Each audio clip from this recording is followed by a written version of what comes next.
आजच डाउनलोड करा आणि तुमच्या आवडत्या मालिकांचा आनंद लुटा। तुम्ही मंदिराचे ट्रस्टी आहात म्हणून मी तुम्हाला फोन केला। दरवर्षी माझा मुलगा अथर्व आणि सून अंबिका यांची ॲनिव्हर्सरी आम्ही तुमच्या मंदिरात साजरी करायचो। अन्नदान वस्त्रदान करायचो। मागच्या वर्षी ते शक्य झालं नाही, त्याचं कारण तुम्हाला माहितीच आहे। पण यावर्षी आम्हाला तो कार्यक्रम मंदिरात पुन्हा करायचा आहे। तर माझी तुम्हाला अशी विनंती होती की तुम्ही जर का सगळी सोय करून ठेवू शकलात तर फार बरं होईल।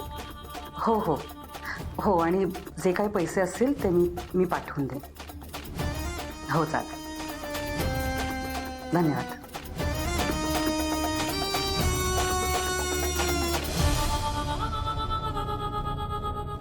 मी मंदिरातलं काम केलंय, तू घरातलं काम करायचं। Yes madam, I am ready. घरातल्या सगळ्या माणसांना एकत्र हॉलमध्ये बोलवायचं आणि अंबिका आणि अथर्वच्या ॲनिव्हर्सरीचा विषय काढायचा।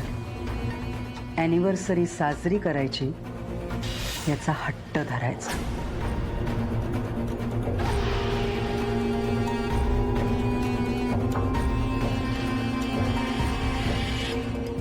आपोआप अथर्वला अंबिकाची आठवण यायला लागेल आणि एकदा का ॲनिव्हर्सरी झाली की त्याचा हा त्रास आणखी वाढेल आणि मग मीराचा विचार त्याच्या मनात सुद्धा येणार नाही। ही आग सतत अथर्वच्या मनात पेटत राहिली पाहिजे। मग मीरा कितीही चांगली वागली तरी त्याचा परिणाम अथर्ववरती होणार नाही। Done madam. वहिनी, त्या मीरानी आपल्याला सगळ्यांना हॉलमध्ये बाहेर बोलवलंय। कशाला माहित नाही, तिला बहुतेक काहीतरी बोलायचंय। मला तिचं काही एक ऐकायचं नाहीये। नाही पण वहिनी, तिच्या डोक्यात काय चाललंय हे आपल्याला कळायला नको का? त्याच्यासाठी तरी सगळ्यांना जावं लागेल। चला, तुम्ही दोघी व्हा पुढे आणि काय म्हणते ते बघा। बर चल।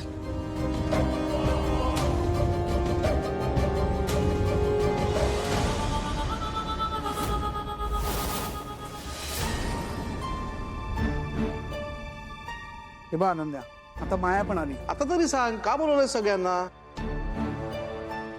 दामोदर काका, मीरा वहिनीला सगळ्यांशी काहीतरी महत्त्वाचं बोलायचंय। मगासपासून हेच सांगतेस तू आम्हाला, पण जिला बोलायचंय ती आहे कुठे? का सगळे आल्यानंतर शेवटी येणारे आरामात महाराणी सारखी? Exactly Maugham. आता त्या मीराची वाट बघत बसायला आपण सगळे फ्री थोडीच आहोत। तेच ना, काय सांगायचं हिला कोणास ठाऊक।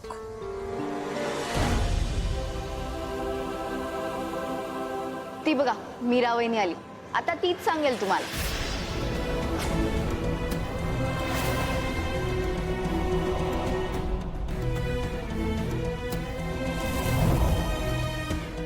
मीरा, तू का बोलवलंय सगळ्यांना इथे?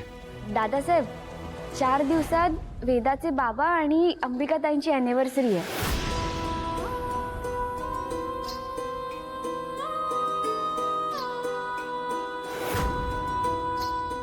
तर दरवर्षीप्रमाणे जसं तुम्ही त्यांची ॲनिव्हर्सरी साजरी करायचात तसंच आपण यावर्षी सुद्धा करूयात असं वाटतंय मला।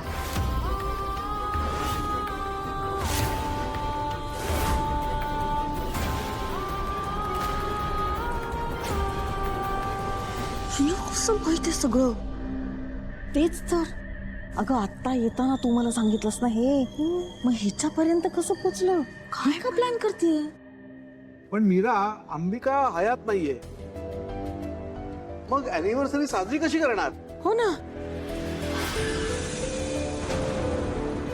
त्यांच्या आठवणीसाठीच करायचं आपल्याला हे।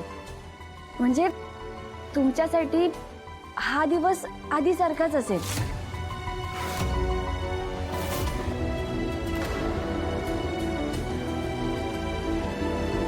आणि अंबिकाताई असताना जे जे करायच्या ते आपण सगळं करू।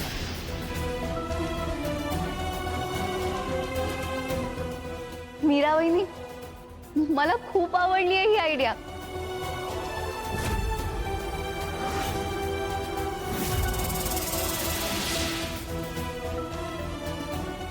छान होईल सगळं.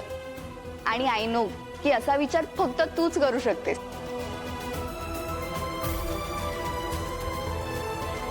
काहीही गरज नाहीये.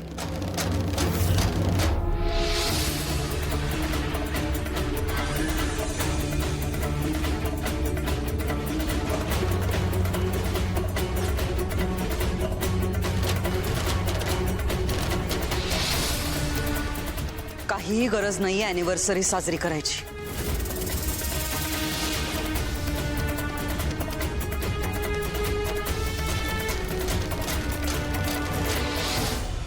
या मीराच्या मनात काय चाललंय ना हे मला चांगलंच कळतंय.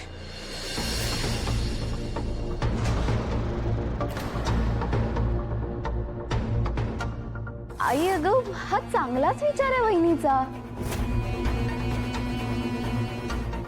अनन्या ती तसं दाखवते म्हणून ते चांगलं वाटतंय. तिचा हेतू वेगळाच आहे.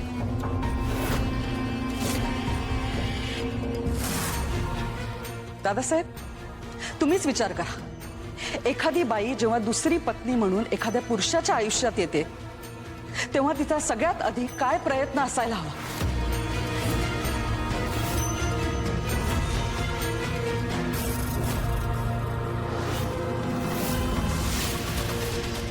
तिच्या नवऱ्याच्या आयुष्यातनं दुःख कसं कमी करता येईल याचा.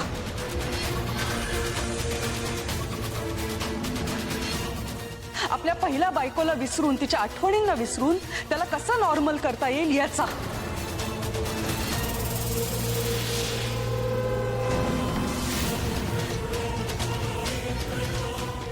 आणि जेव्हा तो सगळं विसरतो तेव्हाच त्यांचा संसार सुखाचा होतो. पण ही काय करते?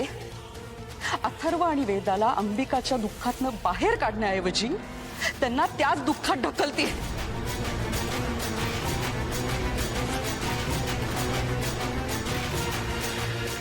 काय साध्य करायचंय तुला? हा, आईचे अहो, तुला किती वेळा सांगितलंय मला आई साहेब म्हणायचं नाही.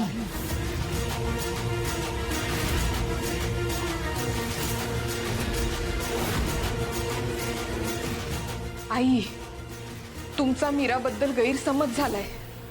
त्या मायाने मीराबद्दल विष कालवले तुमच्या मनात. हो, तुम्ही समजताय तशी नाहीये मीरा. ती खूप चांगली आहे.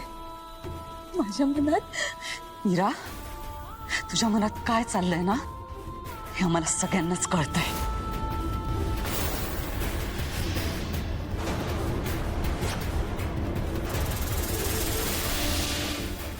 अथर्वला कायम अंबिकाची आठवण येत राहावी असंच हवंय ना तुला?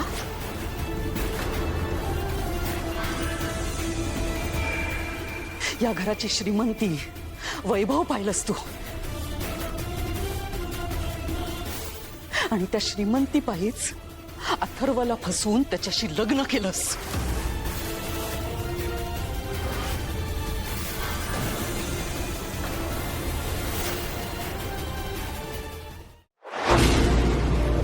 तुला जपणार